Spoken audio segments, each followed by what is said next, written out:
Assalamualaikum warahmatullahi wabarakatuh. Saya Najwa Abdania Syakura dari kelas 12 RPLD nomor absen 21 akan mempresentasikan hasil sertifikasi yaitu aplikasi kalkulator berbasis Java. Di sini saya akan menjelaskan fitur-fitur kalkulatornya terlebih dahulu. Pertama di sini ada operasi seperti biasa. Maka muncul hasilnya 6. Kemudian jika kita lihat history, nantinya akan muncul hasil operasi yang sebelumnya kita buat. Kemudian kita juga bisa menjalankan operasi ganda.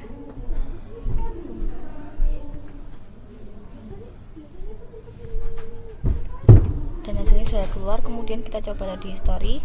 Nanti hasil keduanya akan muncul di bawahnya dan begitu seterusnya. Kemudian kita klik OK. Di fitur-fitur lainnya juga sama. Jika ingin menghapus satu bilangan, kita bisa menggunakan hapus yang di sebelah kanan.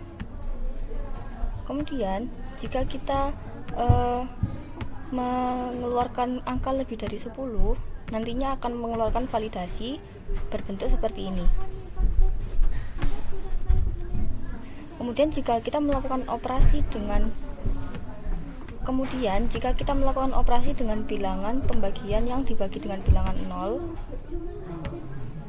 nantinya akan memunculkan sebuah alert bahwa validasi tersebut tidak bisa dilakukan.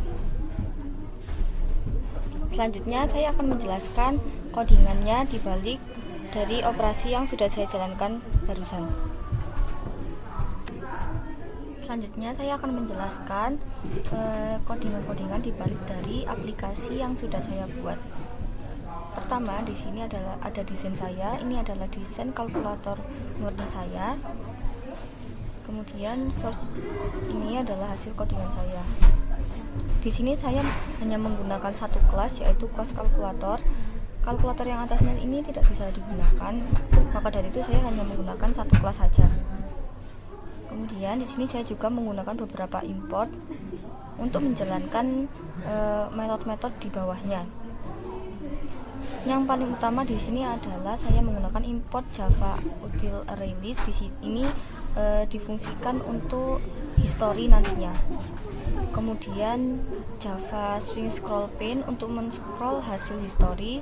Java text area ini pastinya dipakai untuk semua button-button di kalkulator. Kemudian Java awt font ini adalah font yang saya gunakan di history. Java text decimal format ini adalah desimal yang saya gunakan. Kemudian juga ada big decimal, fungsinya hampir sama dengan decimal format. Kemudian ada util list, dan terakhir ada math rounding mode. Selanjutnya ini adalah isi tipe data dan juga variabel saya. Pertama di sini saya menggunakan tipe data string yang berisikan variabel 1 yaitu hanya angka. Kemudian saya menggunakan tipe data double yang berisikan 3 variabel. Kemudian saya menggunakan tipe data integer yang berisikan 1 variabel.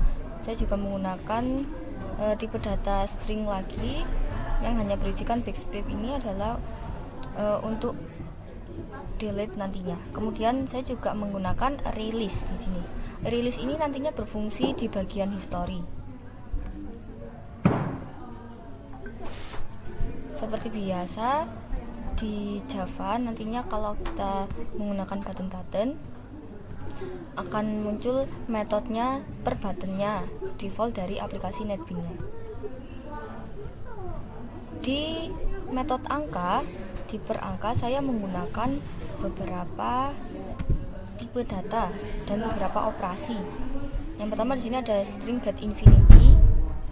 Kemudian di string get infinity ini nantinya akan menjalankan operasi yang hasilnya nanti infinity, nanti akan kembali ke angka yang kita klik. Kemudian di sini juga ada sistem outprint ini, nantinya ini menghasilkan validasi jika tidak boleh menggunakan angka lebih dari 10 digit. Nantinya akan muncul kesalahan ini dalam bentuk alert. Kemudian operasi selanjutnya yang terakhir angka. Jika kita klik 1, maka nantinya akan muncul 1. Pun kemudian sama dengan button-button angka lainnya. Kemudian di sini juga ada button kurang. Button-button kurang ini sama dengan button-button operasi lainnya. Kurang lebih isinya dari button tambah, kurang, kali, sisa bagi hasil, dan juga pembagian itu sama. Saya akan menjelaskan sedikit di bagian button tambah. Di sini saya menggunakan string current text. Ini nantinya akan menampilkan hasil di tampil hasil. Kemudian saya di sini juga menggunakan operasi percabangan if else. Di if else ini saya difungsikan untuk jika pengguna menggunakan angka yang tidak valid, contohnya seperti lebih dari 10 atau menggunakan angka 0 saja atau menggunakan desimal, nantinya akan memunculkan alert error yang bertuliskan tidak boleh masukkan operator sebelum masukkan angka Anda.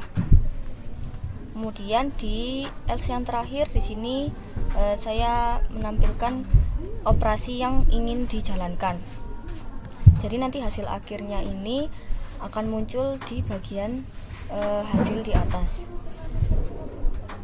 Kemudian di sini saya akan menjelaskan lagi di bagian button reset. Button reset di sini saya menggunakan 2 button reset. Yang pertama, reset C ini berfungsi untuk menghapus semua bilangan. Penjelasan operasinya di sini. Kemudian jika kita ingin menghapus satu-satu bilangannya, ada di button reset yang sebelahnya. Jika kita menggunakan ini, di sini terdapat operasi demikian yang menjelaskan saya hanya menggunakan if saja. Di sini ada tampil hasil, saya juga menggunakan getText, kemudian sama seperti sebelumnya, saya menggunakan string current text dan juga string next text. Nantinya jika Anda ingin menghapus satu persatu angkanya, menggunakan button reset yang kedua. Selanjutnya saya akan menjelaskan di bagian button sama dengan. Button sama dengan ini adalah kunci dari berjalannya kalkulator. Jadi kita harus lebih fokus di bagian button sama dengan. Di sini saya menggunakan banyak sekali operasi. Saya akan menjelaskan beberapa operasi yang penting di kalkulator ini. Yang pertama di sini string expression, yang pastinya ini juga sangat dibutuhkan karena sebelumnya kita sudah mengimportkan. Kemudian di sini saya menggunakan list double dan juga list string. Ini juga ada array list. Array list ini nantinya untuk menyimpan histori dari operasi yang sudah kita jalankan. Kemudian di sini saya juga menggunakan for in menggunakan percabangan if else. Di sini ada string builder history entry. Ini berfungsi untuk menyimpan hasil operasi kita agar masuk ke dalam history di sebelah sini nantinya.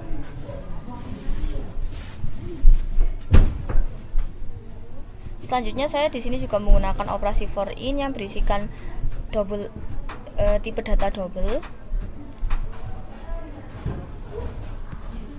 For in ini saya fungsikan untuk bilangan berapapun yang dibagi dengan bilangan 0 nantinya akan memunculkan error di operasi if ini.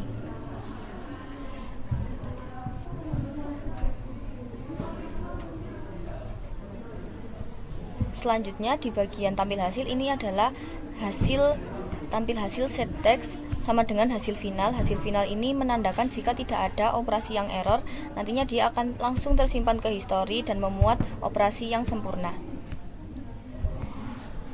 Dan yang terakhir saya akan menjelaskan button history. Button history ini hanya sedikit operasinya. Saya menggunakan option pane yang berisikan show message dialog di sini dalam bentuk pop up historinya. Dan saya juga menggunakan information underscore message untuk J option pin-nya. Di sini saya coba untuk jalankan.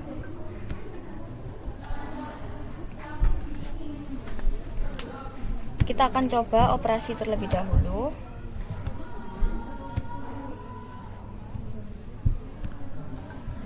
Hasilnya akan muncul 6, kemudian kita lihat di bagian histori dan akan muncul dalam bentuk pop-up. Di sini saya historinya menggunakan bentuk pop-up.